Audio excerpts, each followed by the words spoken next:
on their execution. What's the idea of the Kadita pick here, though? Because there are several moments when I see Kadita going for an all-in, and then another realm just completely negates that damage. We'll see the interactions, we'll see the executions and the timings, but ladies and gentlemen, let's welcome you to the last match of Group B. Homeboys versus Falcons, the decider game, the decider match for how Group B is gonna go. Will we be seeing a tiebreaker, or will Homeboys just completely eliminate everyone else and go for an undefeated streak? We'll see right now here as we enter the Land of Dawn. To answer your question, wait, Maro went very aggressive early on onto Warlord, who's actually going to be on the Grok. It's Zorn who's on the Kadita. Interesting choice by Homeboys to actually flex their roles in their third match in group stage. The match that they can utilize to get 3-0. That's a retribution by Chibi to get level 3 and to secure it from Maro's possible steal attempt. But yeah, to answer your question, why is the Kadita here? We've seen that the Netherrealm usually soaks all the damage from the burst, but I think it's a good thing for Homeboys. They have 3 massive initiations with, well, actually 4 if you count the Grok as well, right? Wild Charge, Penalty Zone, Joy as well with the damage, Electrifying Beats, and the Rough Waves. If they're able to overwhelm Goodnight, Goodnight can only choose to use the Netherrealm on 1. If that's already used up, then the rest of Homeboys can just collapse and give Falcons a bad time this game. Okay, that makes sense. That makes sense. So abuse the timings available from Goodnight here. And Warlord actually got that from a good steal with the Power of Nature on the Roamer Grok. Last time I saw a mid lane and a Roamer actually really fully swap was Bigatron Alpha with Key and Vin. So it's really interesting that Homeboys are actually doing the same thing here with Zorn on the Kadita. What are your thoughts on this? I like it. I don't like Kadita as a mid laner. It's so restricted. But Zorn is using it as a mid laner. Drops the Roamer. Unless they're both double roam? Well, it looks like Warlord has the roam boots. Yeah. So you're right. I think it's restricting though, but we'll see the setup now as they fight for the initial objective. This is it. Penalty zone onto the back. Leo going to be chain CC'd, and wow, Chibi just walks in, drives past, and gets the retribution. It's an all-out fight in the Turtle Pit, with it being 2 for 2. In the end, still worth it for Homeboys as they did pick up the neutral objective. But Falcons come out with the gold lead, and now it's going to be the full barrage in the bottom lane by Ryzel. Logic forced back, and this is why Ixia is such a lane bully. Range and sustain. Maybe staying a bit too far though. Flickers forward, goes on to Logic, but now the Shadow Stampede brings him back. Ryzel's not able to sustain for a bit, but Logic jumps forward, and it's a wild charge! Goodnight, still not able to fight Ryzel! What a double! In the bottom lane, Ryzel and Warlord finding an outplay. The dynamic duo with beautiful, beautiful side steps and damage allocation. The timing was perfect, and Hulk seems to be having a tough time here in the top side. Will still be able to get out though. Meanwhile, Warlord, after that engage, giving Ryzel a 2-0-0 start, making it even a worser lane for Lotric, is going again very aggressively into the enemy jungle. And now it's everything in the kitchen sink thrown at Warlord. Wow, he's taking a lot of punishment.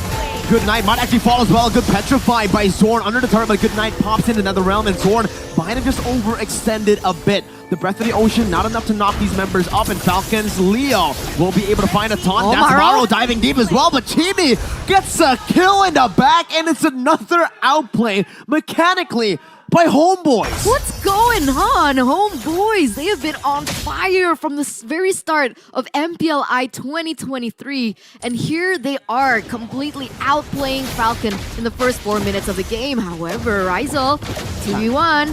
That's a bouncing ball, locking him down. Full barrage, Ryzel! Oh my god! 1v2, it doesn't matter! What a god! What? 4-0-0 already, and look at this, wild charge happens as well. Doesn't necessarily have the damage just yet for a pickoff, but what? Homeboys again with the setup onto the neutral objective, and Chibi actually gets it. And now it's Leo caught in the midst of the team fight. Hulk just running away with a furious dive defensively. I'm sorry, I'm still having flashbacks to that bottom lane play. That's a Timer's Rage, locking Chibi up. Hulk going in for Petrify as well, but Chibi is still able to walk away. The passive ticking and burns him down. Falcons with a trade finally in this game, but it's traded in by Rizal in the bottom lane, who took the turret down. Whoa, Rizal, man, 4-0-0 already in the first 5 minutes of the game. Earlier on, facilitated by Warlord's wild charge, but later on, I thought it would have been good night for him. Last time we saw Rizal in MPL Indonesia, he wasn't playing like this. They did something to him in Malaysia, man. I don't know what the homeboys are feeding him, but they're feeding him good. Development, just character development, the new arc of Rizal. Finally get to see glimpses of that now. 3,000 gold lead for the homeboys in the first 6 minutes of the game. And look at this, Warlord already helping Rizal out there in the top lane. Rizal already has the DHS as well. What does Lotric do? Does he just swap lane to the bottom side now? I mean, at this point, wherever he tries to swap, I don't think he's going to be able to find a win. In the bottom lane, there's a Joy that can solo kill him. Up top, it's a fed Rizal on an Ixia.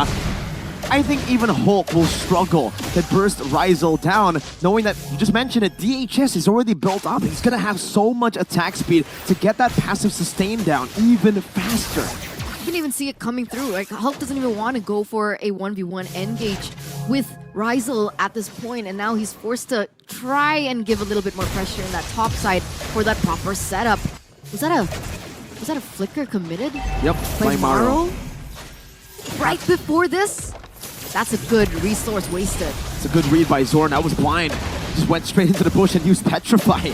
The instincts of the veteran Zorn now brought back to the team by the Shadow Stampede. That's a penalty zone only on to the Turtle. The Wild Charge knocking him down. Full barrage by Rizal. Free hitting in the back, getting rid of the Netherrealm HP, and now even Leo forced back. Zorn will fall. Hulk running away, getting a kill. Warlord getting brought back to the team, and even Atama Warlord still able to flick around. Maro's chasing him down, not enough. Meanwhile, a shutdown by Rizal onto Hulk. 4,000 gold lead for homeboys as of this second. That 1v1 trade, but that was a shutdown for Rizal. More gold, 5-0-0. You can expect how fed this Ixia is. A lot more pressure onto Falcon to figure out a loophole after this. So we'll see here a 2k gold difference between Rizal and Lotric. If you have the Corrosion and DHS before the 5th minute, and that's what happened for Rizal because he got 4 kills at the start, that's a fed Ixia. Usually the goal for Ixia is survive in lane. If you're able to get that much of a gold lead, now it's just a slow roll for homeboys. They can start throwing bodies in front. As long as Rizal stays in the back untouched, it's still going to be a win in the team fights. And to add on to that, look at that. Wind of Nature. 3rd item. Whoa, Warlord. That was a literal wild charge. I got that. Thank you. You're welcome. Trigger discipline going to be very important here, especially for Hulk. I think he's the only person that can actually find a good opening to the back line to hinder Rizal's damage. But he uses it early, very early. Penalty zone, locking him down. Look at the damage. My goodness, electrifying piece to the back. Lotric falling down with Leo as well. It's a combo in the front by Maro, but it's not enough to help him survive. Goodnight spawns back in, but now they're just charging at the front. The breath of the ocean, just a splash of water in front of Hulk's face. A barrier as well. Goodnight's going to be able to clear out this wave, but homeboys are feeling it. Feeling it. They're on fire right now. 3-0 again, ladies and gentlemen. Just the complete dismantling of everyone who dares to challenge the Malaysian pride. Malaysia Boleh. Homeboys. They're coming back now here. They're utilizing the timers properly, getting a little bit more of a foothold for the next Lord to spawn. And it doesn't look like Falcons are anywhere near to try and contest this. Leo level 10. Chibi level 13. That's a 3-level deficit for Lotric. I mean, Eterna, it must feel good right now to be a Malaysian fan, right? Malaysian teams in most of the international tournaments have not been able to have a run like this so far, and homeboys, they're about to take it one step further by securing an upper bracket slot. They're looking dominant. Obviously, anything can still happen. Team Falcons can maybe look for an opening, but again, the complete change that homeboys has done basically to the image of the Malaysian teams in international tournaments. I cannot wait to see what they have in store for us in the next few minutes. Neither can I. We can already see that Chibi is also very excited to get more resources under his belt.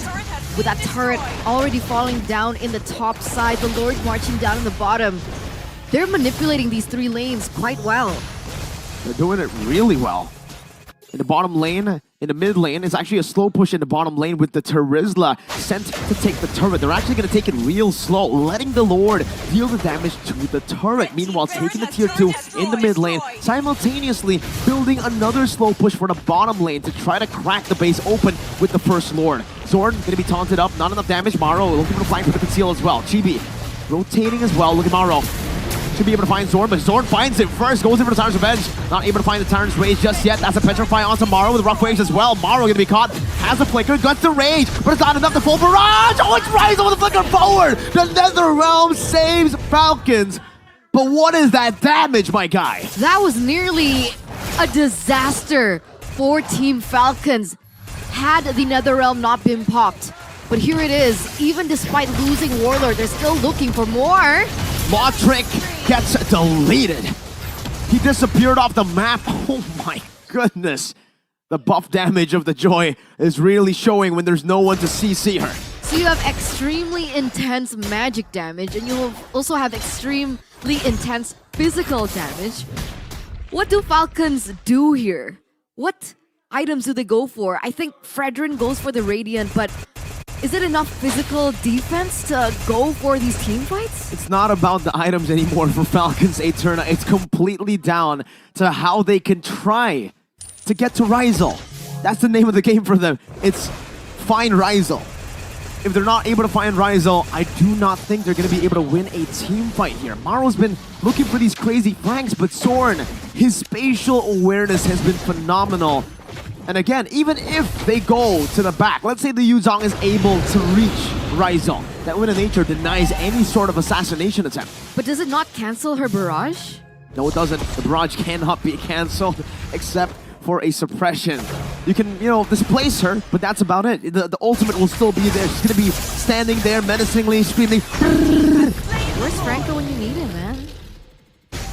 To be honest, if the Franco was picked in this game, I don't think it'll work. Zorn gonna be taken out, but my goodness, electrifying beast hooks bursting down. He's in the skies, but he still gets shot down by the electrifying beast. What? My lord, walk down Warlord with a Flicker, baiting out the Purify. The Shadow Stampede brings Warlord back under the turret right now as the damage won't be enough. The Praise's Wrath dodged away from Chibi.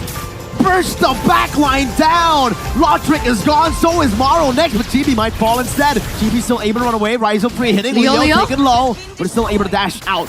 Meanwhile, in the mid lane, Enhanced Lord already on the base. Sapana and Ryzel dealing with the final, or no, just the top base turret. Maro marching forward, soaking the damage. Not enough though, as that is still Maro surviving. Leo gonna be caught. Appraiser's Wrath, but with nature from Ryzel, and a BOD in the 13th minute of the game. A Flicker backwards. Hulk unable to find the Furious Dive offensively, and now he's using it defensively. The base is wide open. It's a massacre from Homeboys. They deny Falcons an entry to the knockout stage, and they go undefeated in groups. The second team to make it 3-0 in the group stage.